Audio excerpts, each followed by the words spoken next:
Good evening, Facebook friends, family, and followers.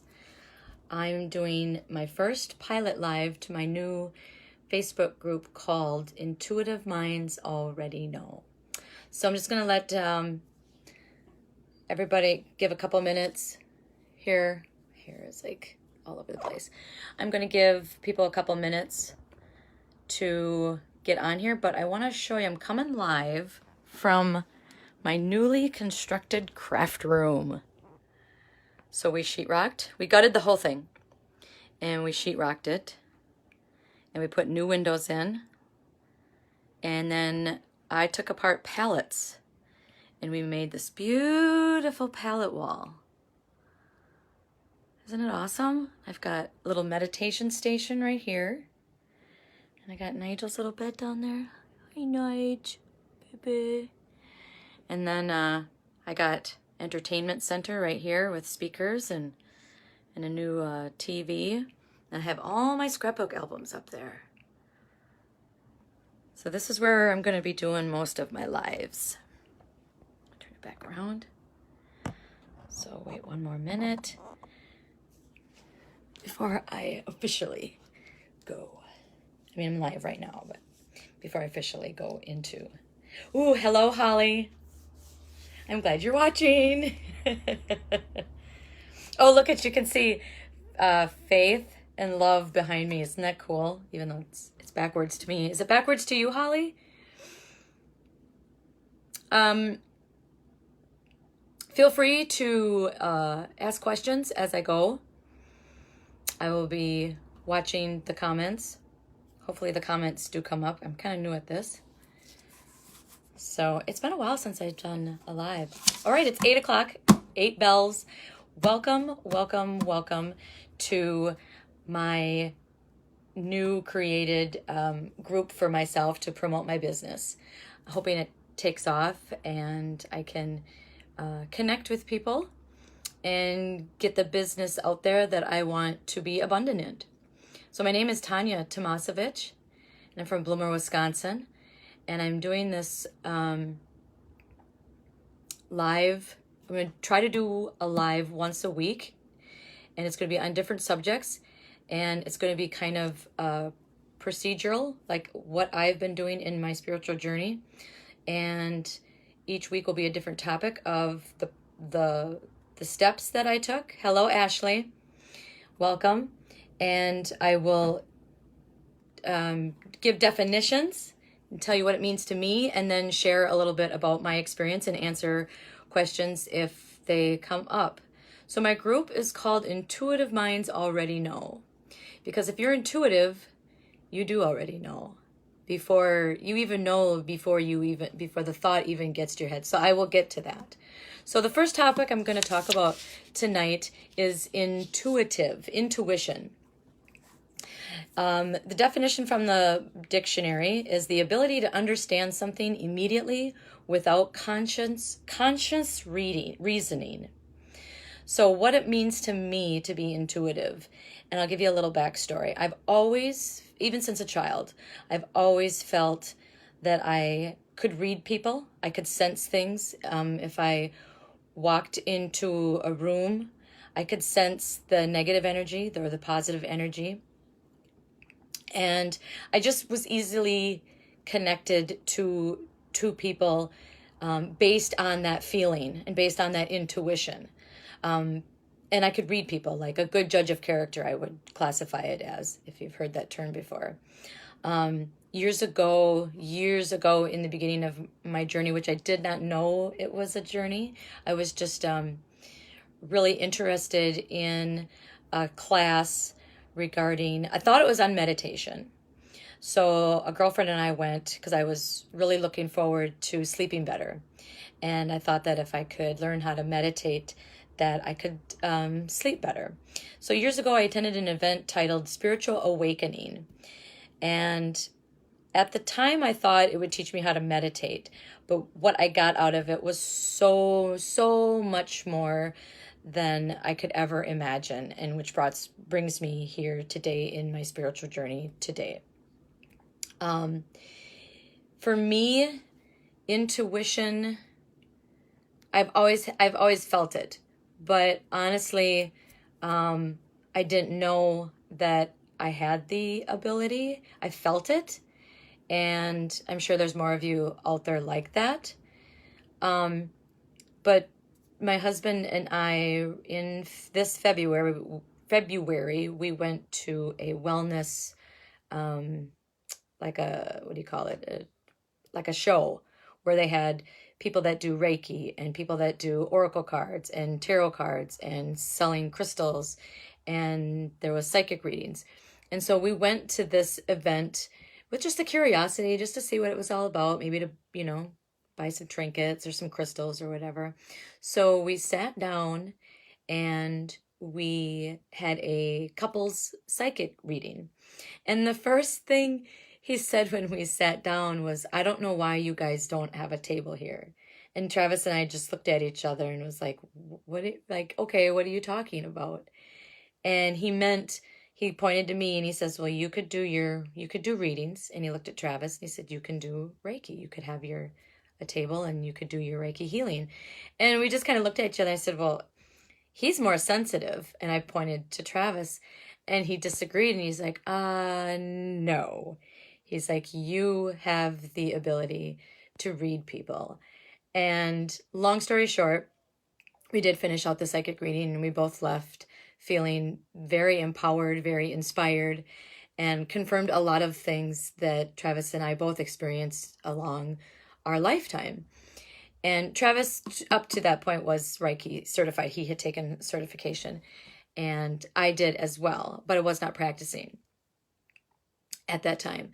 And so it really brought us aware of, let's delve into this a little bit, because we were interested and we had, some new thoughts and feelings at that moment from the psychic. And he was pretty spot on. He had known some stuff that he wouldn't have known, and we were total strangers to him. So it resonated with us quite a bit. So he recommended this 5-minute meditation, and we both did it. And what I got out of that 5 minutes was a super, what we call in the spiritual world, a download. So it was tons of messages and information for me to start practicing and to start following. And once we get to that topic, I wrote down all the messages that I got because like they said, it was such a download. I decided to write them all down so that I could recall them upon that moment, like today. So for me, I'm practicing intuition using oracle cards. And it was funny because up until that psychic reading, a friend of mine had given me a set. And we had followed the rules and stuff, and we're like, oh, that's kind of cool. That makes sense. But now using them today, I have done, I want to say 10 legit oracle card readings. I'd say half and half so far as family and friends. And then I have done like half strangers. And they, from their response, I was picking up on things that I shouldn't have known as, from them as a stranger. So it boosts my confidence knowing that I've already had this intuition and that I want to practice it more. So the one card deck that I use in my intuitive oracle card readings is this. And so what I usually do is I will shuffle it. And I really like this one because they are very, very intricate. There's a lot of details. And I can look at the card when I'm doing a reading. I shuffle them.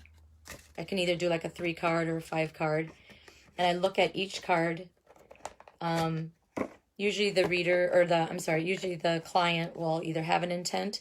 And if you don't have an intent, it is for your highest good.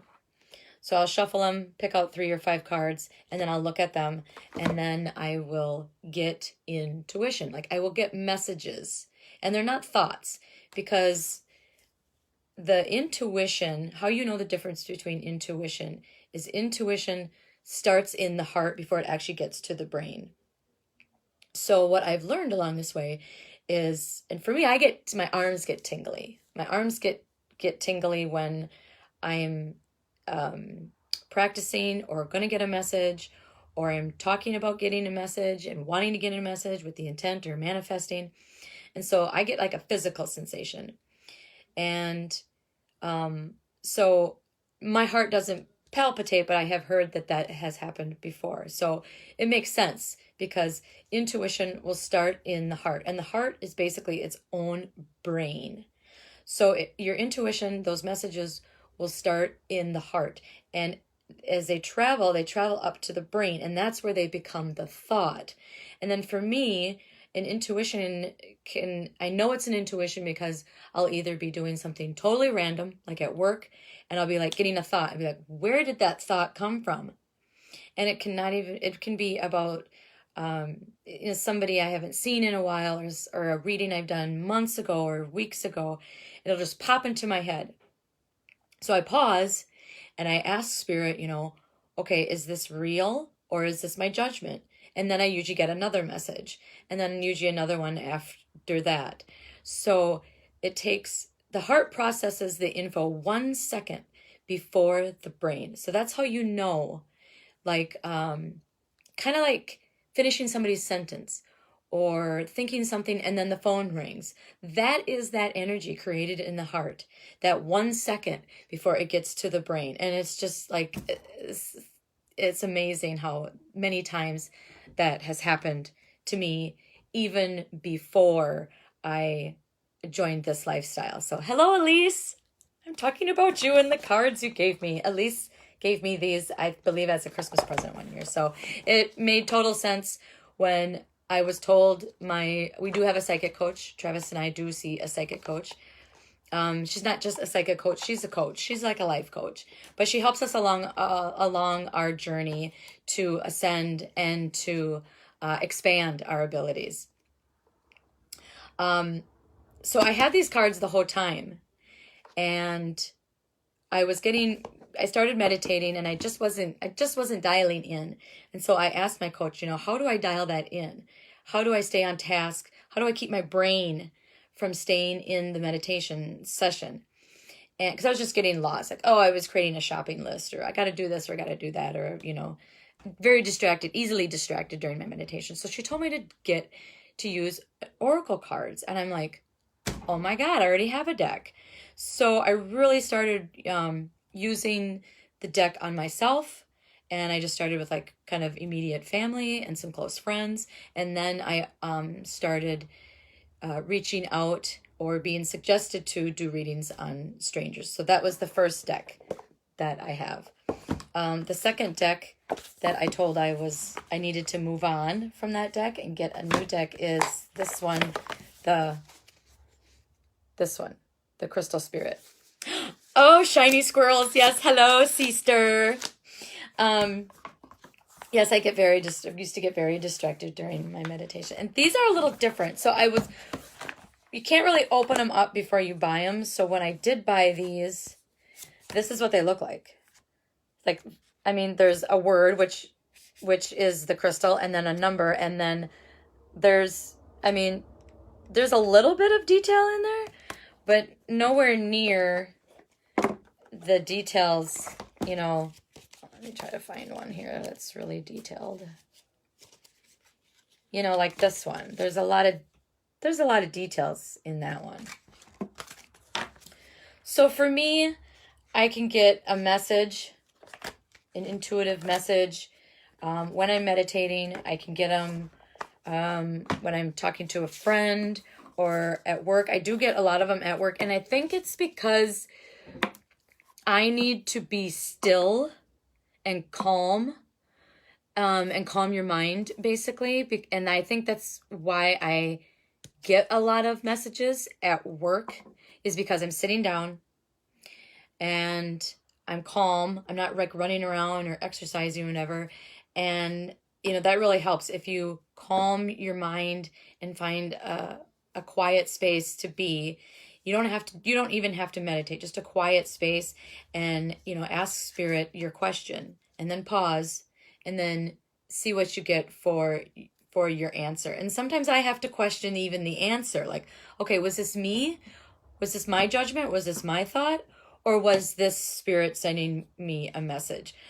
During readings, it's fun and it's easy because I can play off of the cards, and whatever I get, I ask the client, okay, do you have something of, this particular nature going on in your life? And then they will answer, yes or no. And then we feed off that and we develop a conversation based on what I see in the cards, what they say. And so using the cards is a good modality to get more messages and to get more intuition, if that makes sense. So do I have any questions so far? I have 4 people watching, so somebody ask a question.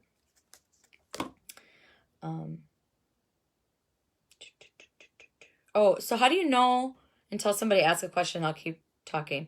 How do you know if you have a thought or if it's a message? And this was I struggled with this in the very beginning because I was like, was that my thought?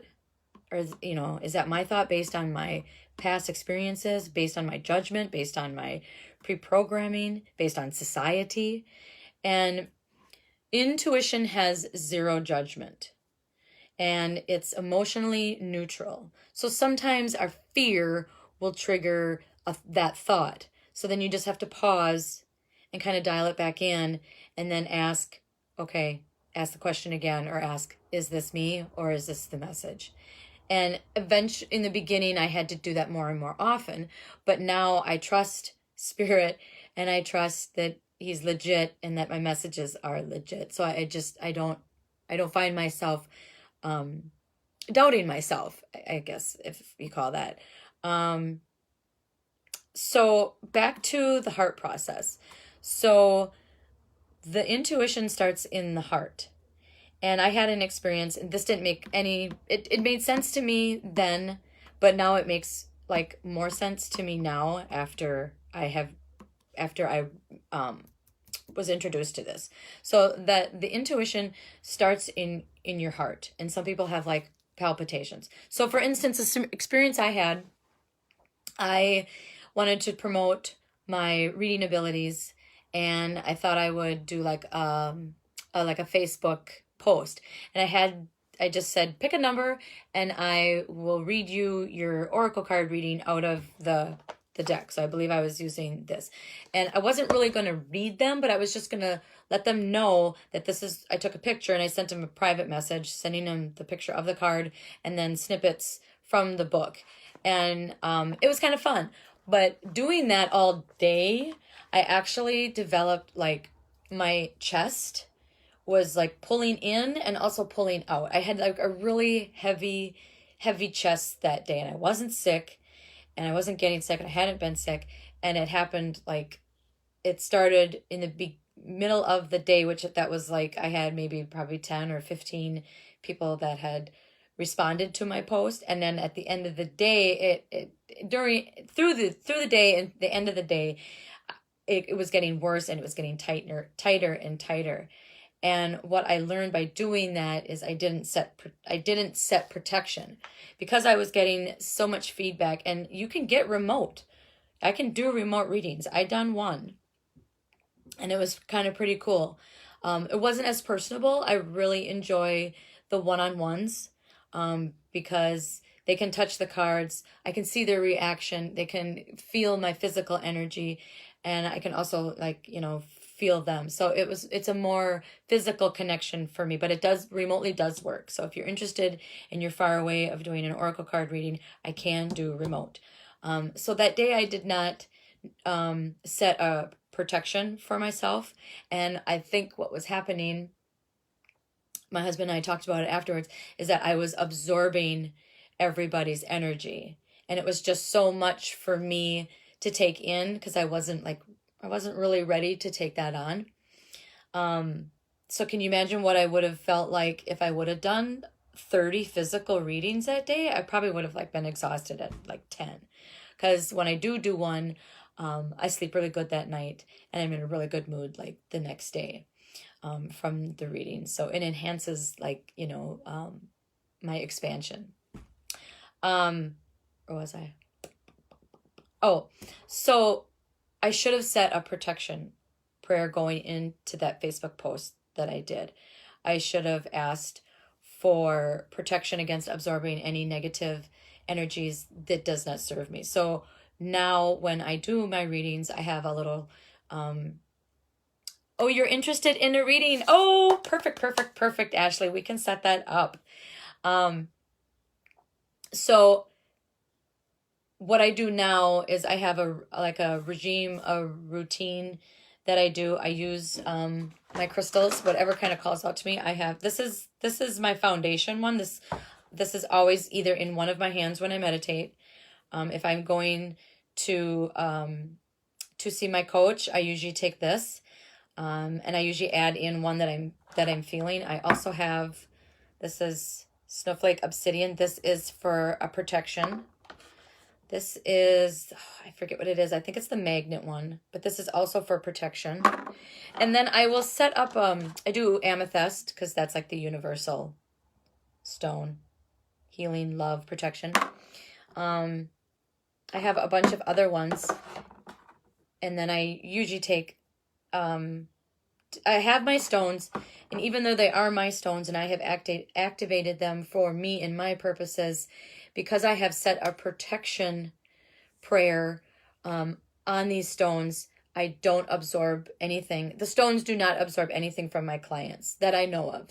And I also do like a cleansing prayer at the end. So I kind of say, what's mine is mine, and yours is yours, because you do not want to leave a session absorbing some energy that does not serve you. So it doesn't have to be negative or positive, but if it does not serve you, it does not need to go with you. So I let the client pick out stones that I bring, if whatever calls out to them. And what's nice is then I can look up my the stone that they pick. So if it's in this oracle card deck, and I also have an app on my phone, then we can kind of set the reading based on what stone they pick. So that's kind of fun to do. But this is orange selenite, and this is like my foundation. So whatever hand I decide to put it in, I put like another one in my other hand, and I will usually activate the reading. I will initiate the reading with the stone. I'll get it warmed up so I can connect to the universe and connect to spirit, and just let him know that I'm here doing a reading, and that I will ask for protection and assistance and guidance, and I offer only truth and compassion to my ability. So that's what I've been doing so far with my intuition skills and abilities. I would like to say a lot more, but then I won't have as much to say in my other lives. And if I say everything in the first live, then it doesn't leave anything for mystery. So if you are watching this at a later date, you ask questions, reach out to me. Right now, I'm kind of contemplating, maybe at the first of the year, I think I'm going to start charging.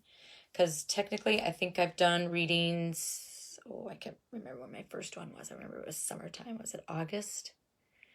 I think it was August or September. I did my very first person that I didn't know. So I'll call him stranger. So basically since August, I've been doing readings. And so in a reading, there should be an even exchange. And so like the one reading I did, the lady had me for supper. So I consider in a glass of wine. So I considered that an even exchange.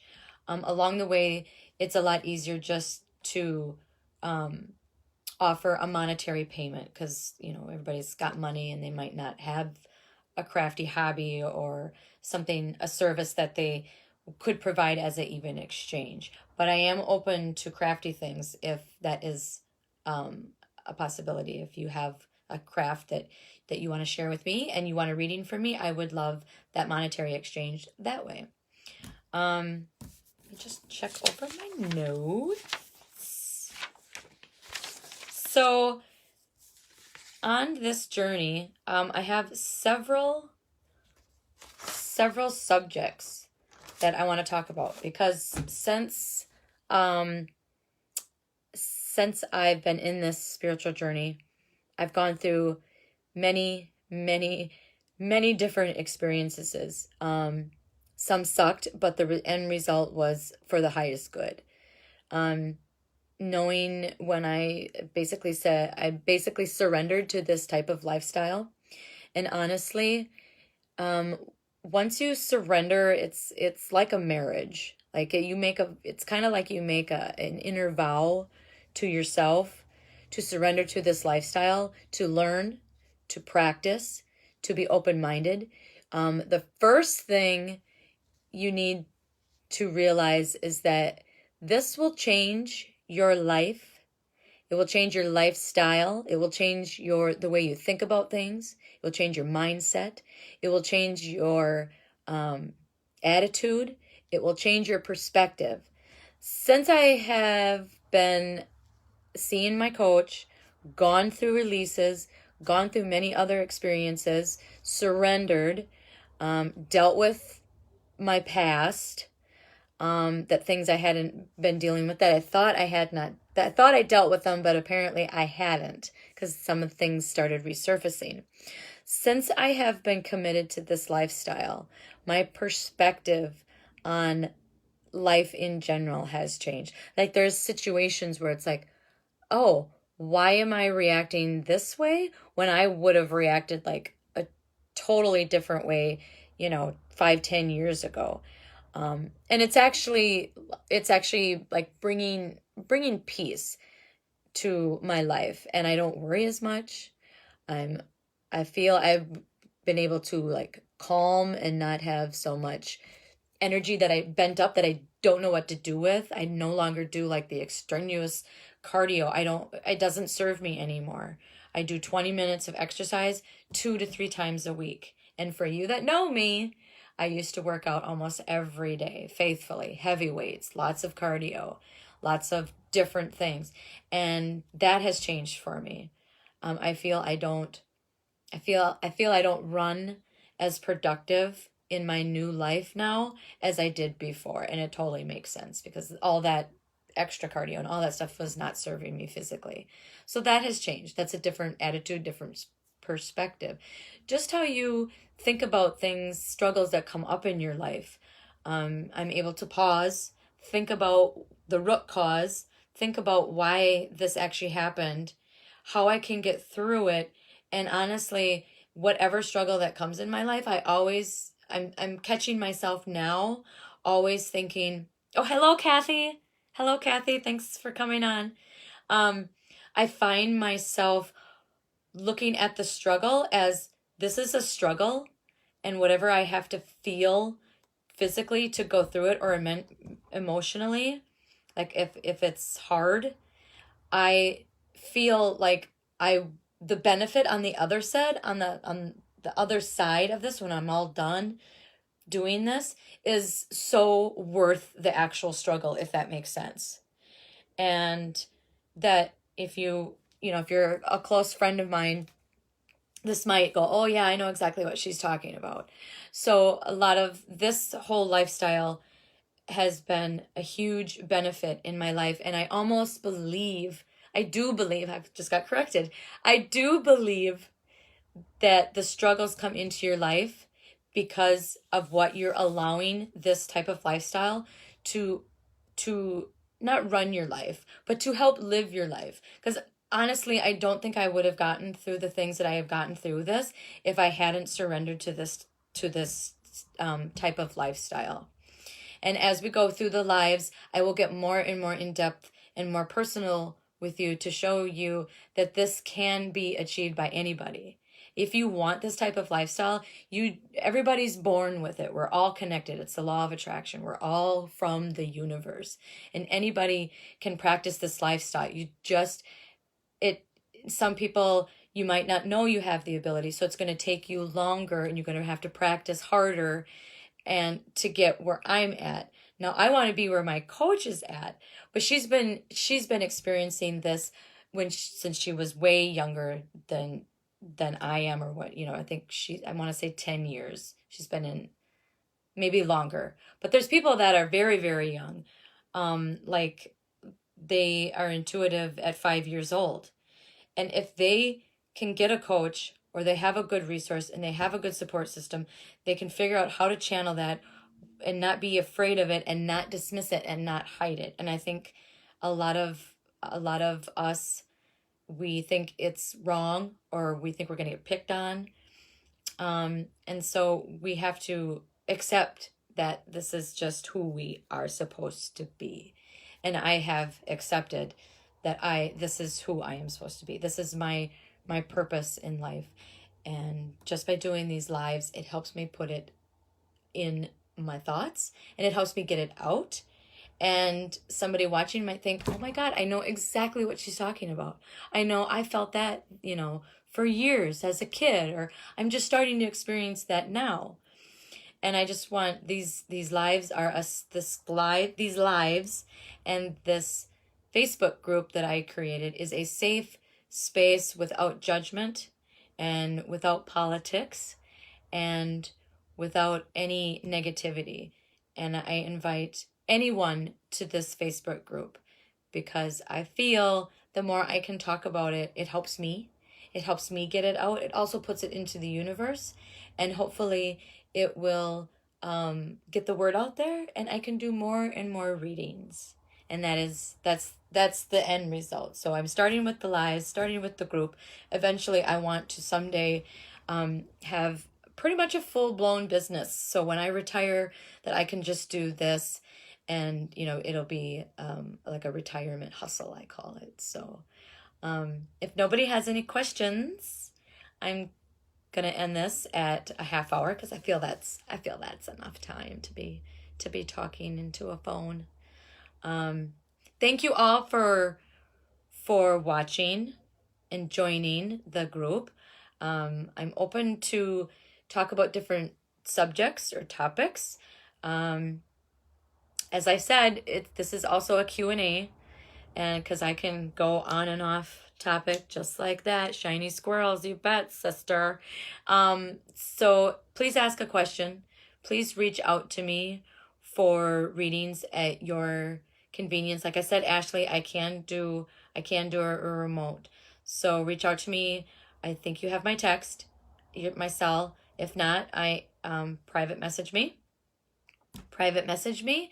And I would be more than happy to do a remote reading or in person. I look forward to next week. Oh, and the topic next week, like I said, I'm going in progression of things that I have experienced along the way. So the first one was, of course, intuition. The second one, I believe, I don't know if I wrote it down. The second one. So let me think here. I'm trying to think of my process, the steps that I went through. So I was intuitive,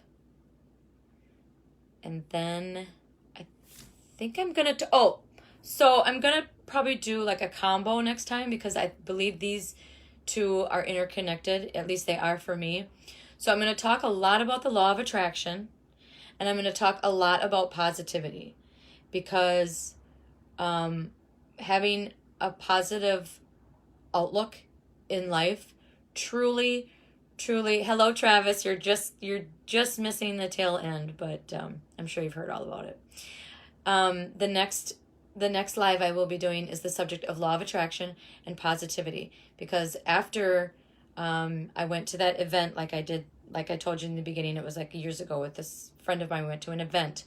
She talked a lot about the power of positivity. And so I was like intrigued, and I'm like, okay, I'm gonna try this.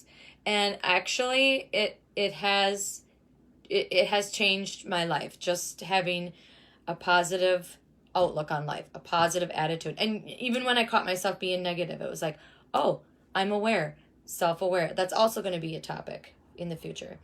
It just switched my brain, and then the more you practice, the more it becomes permanent. And it becomes easier and easier to catch yourself when you are negative or anxious. So we're going to talk in the next topic. It will be power of positivity. And I'm also going to intertwine that with the law of attraction, because I believe those two kind of feed off each other and interact. So those are the topics for next week. I'm going to try to do it next Wednesday. Unless something happens, I will post it I will post it if the day has changed. And these are, I can do this as a post. So if you're not watching and if you can't watch, I believe I will be able to do a post after this. So take care. Love you all. Thanks for watching. Reach out. Peace, love, joy.